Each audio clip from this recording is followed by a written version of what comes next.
हाँ भाई देखो, आज का टॉपिक है हमारा वॉन डेर वाल गैस समीकरण की व्युत्पत्ति। टॉपिक है वॉन डेर वाल गैस समीकरण, गैस समीकरण की व्युत्पत्ति।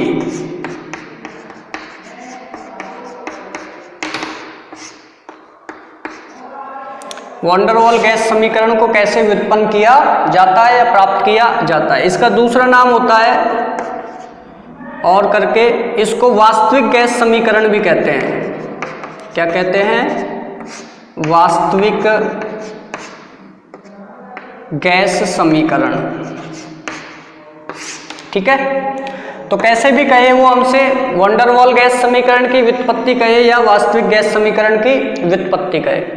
तो देखो, इस समीकरण का व्युत्पन्न जो किया जाता है वो दो संशोधनों से किया जाता है, जो कि काइनेटिक थ्योरी के क्या है, दोषपूर्ण बिंदु हैं। तो पहला हम ज्ञात करेंगे यहाँ पे दाब संशोधन। पहला पॉइंट है हमारा, इसको व्युत्पन्न करने के लिए दाब संशोधन।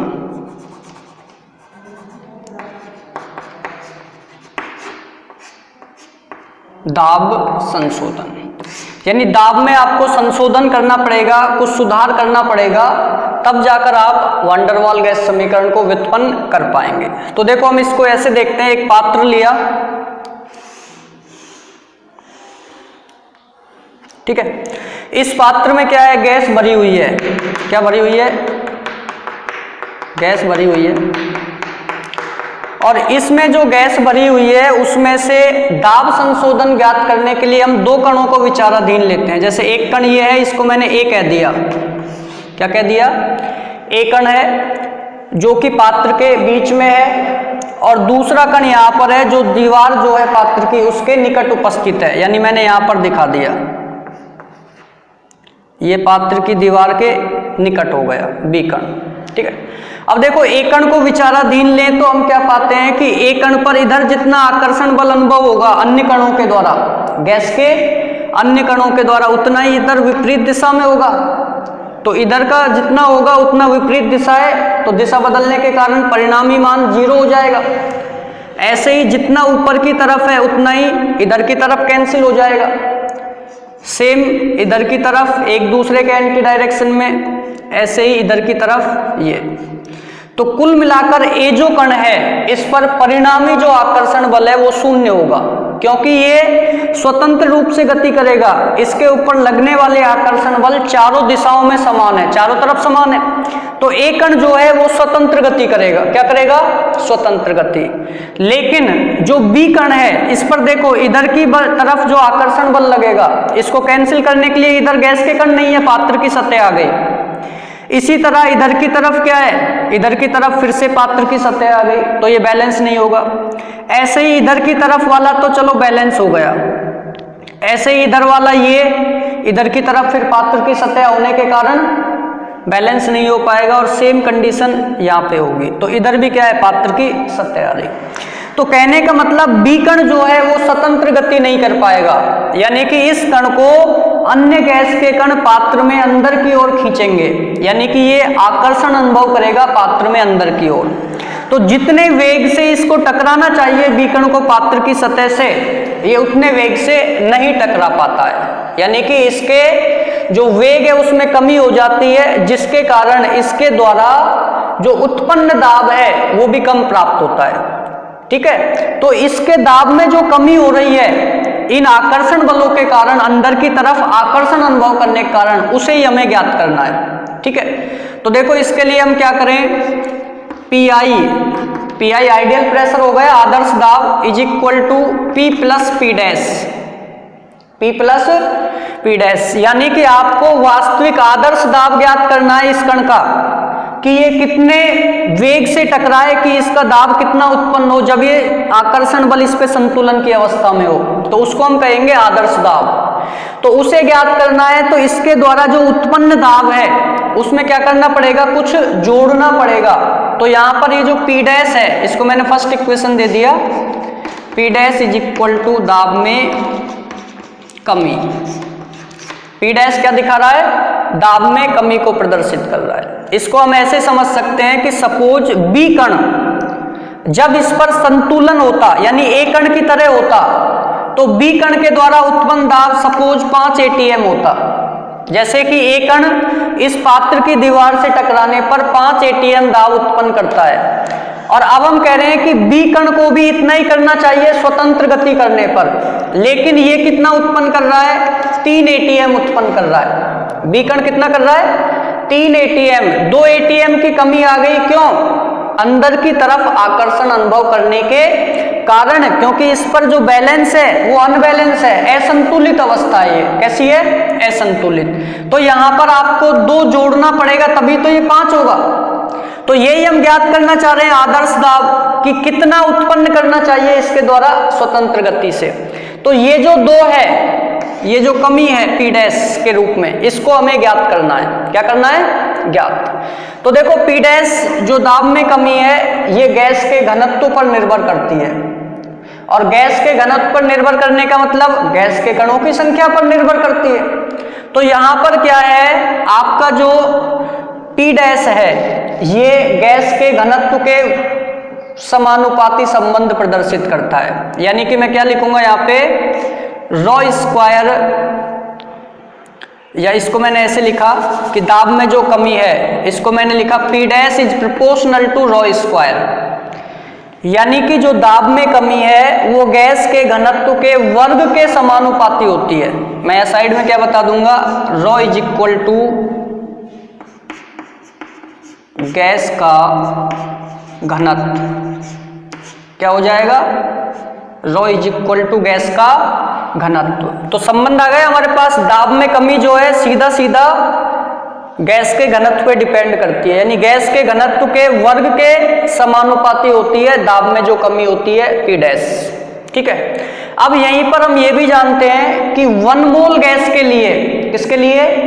1 मोल गैस के लिए जो घनत्व होता है वो उसके आयतन के व्युत्क्रमानुपाती होता है। तो मैं यहां लिख देता हूं 1 मोल गैस के लिए क्या होगा? 1 मोल गैस के लिए जो रॉ होता है, यानी कि जो घनत्व है गैस का, क्या है? रॉ जो होता है वो आयतन के व्युत्क्रमानुपाती,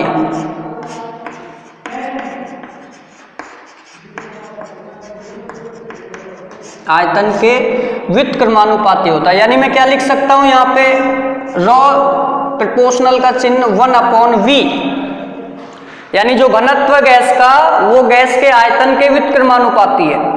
अब देखो इस संबंध और इस संबंध को हम एक साथ मिलाएं तो इसका मतलब क्या लिख सकते हैं, 1/V का होल स्क्वायर। इस यहां पर रॉ की वैल्यू यहां से रिप्लेस करें हम, तो रॉ का मान क्या है यहाँ पे प्रोपोर्शनल में 1/V है, तो यहां पर रॉ की जगह हम क्या पुट करें, 1/V। तो क्या आ जाएगा हमारे पास, देखो इधर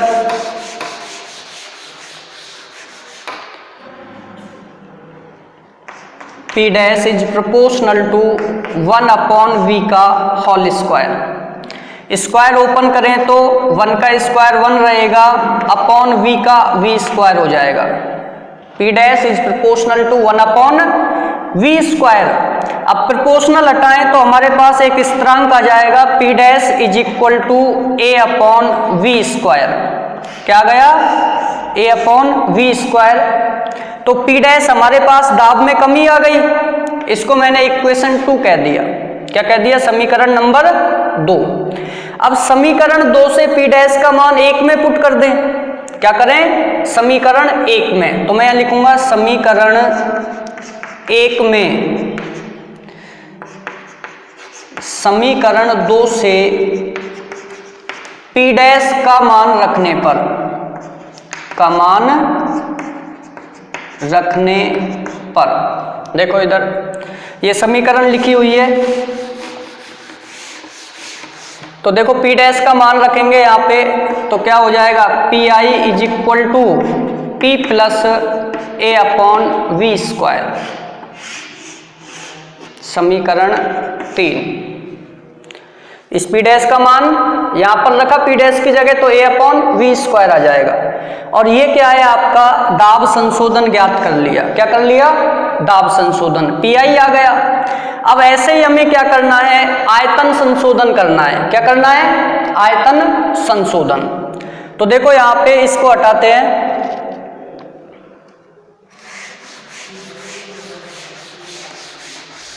देखो दूसरा आपका फैक्टर है आयतन संशोधन, आयतन संशोधन।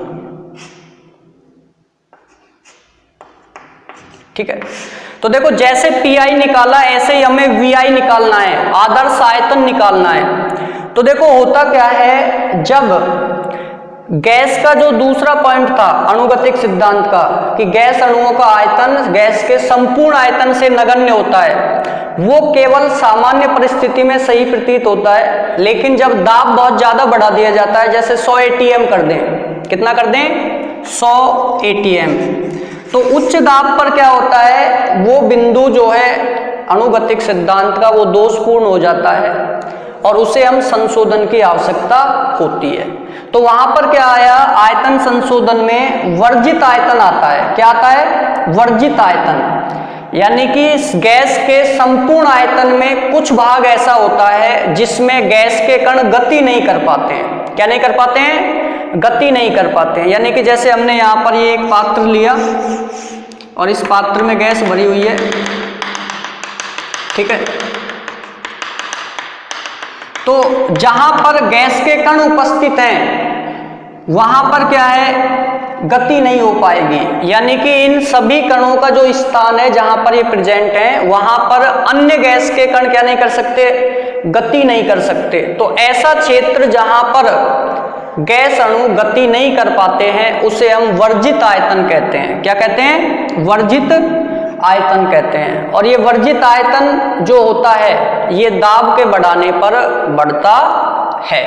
तो देखो यहां पर हमें क्या है, इस गैस का कुल आयतन में से वर्जित आयतन को घटा देंगे। क्या करेंगे, इसके कुल आयतन में से, जैसे हमने कहा टोटल वॉल्यूम इसका 1000 ml है, ठीक है, इस गैस का 1000 ml हो गया टोटल आयतन। अब हम कह रहे हैं कि गैस अणुओं का जो आयतन है वो सपोज यहां पर 200 ml है।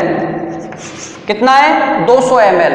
ध्यान से देखो इसको, 1000 ml टोटल इस पात्र का वॉल्यूम हो गया, गैस का आयतन हो गया कुल आयतन। गैस के कण का आयतन कितना हो गया जहां गति नहीं हो सकती, 200 ml। कितना हो गया, 200। तो ये 200 ml क्या है आपका, वर्जित आयतन। क्या है, वर्जित आयतन। और इस वर्जित आयतन को घटाना पड़ेगा 1000 में से अगर आपको उपलब्ध आयतन प्राप्त करना है। उपलब्ध का मतलब जिसमें गैस अणु गति कर सकें, तो वही क्या होगा, आदर्श आयतन होगा। तो यहां पर क्या करेंगे, वी आई आदर्श आयतन इज इक्वल टू क्या हो जाएगा, V माइनस बी, जो कुल आयतन है गैस का उसमें से वर्जित आयतन को घटा देंगे, साइड में बता देंगे हम, B इज इक्वल टू वर्जित आयतन। क्या हो जाएगा, वर्जित आयतन हो जाएगा, B जो है हमारा। अब ये यहां पर जो आपका समीकरण आया है इसको मैंने दे दिया समीकरण 4, ठीक है। अब हम क्या करेंगे, आदर्श गैस समीकरण के अनुसार, आदर्श गैस समीकरण से, तो जो हमारी PV is equal to RT थी उसको हम आदर्श रूप में PI VI is equal to RT लेंगे। क्या लिखूंगा मैं, PI VI is equal to RT। PV को PI VI में कन्वर्ट कर दिया आदर्श फॉर्म में। अब यहां पर वैल्यू पुट करें, इसको दे दिया समीकरण 5।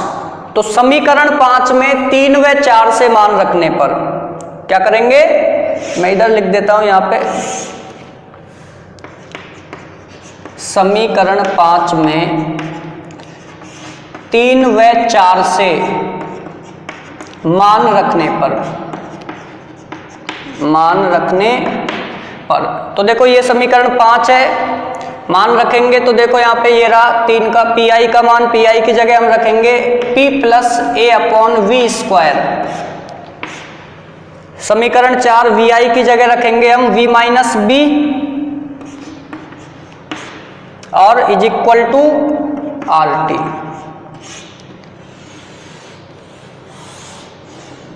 इसे ही हम वॉन डेर वाल गैस समीकरण कहते हैं। समीकरण 6 दे दिया और इसे ही हम क्या करें, वॉन डेर वाल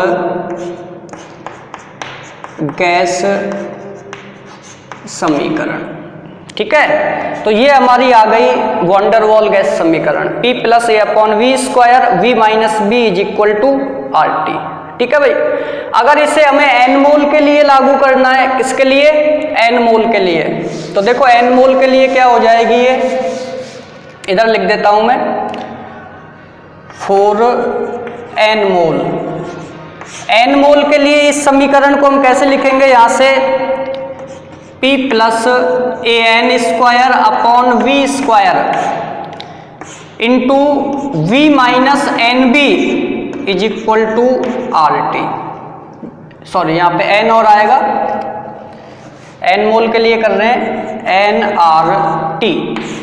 तो ये हमारे पास जो समीकरण आई है, इसको हम कहेंगे n मोल के लिए वास्तविक या वॉन डेर वाल गैस समीकरण। तो इस तरह से हम वॉन डेर वाल गैस समीकरण की व्युत्पत्ति कर सकते हैं।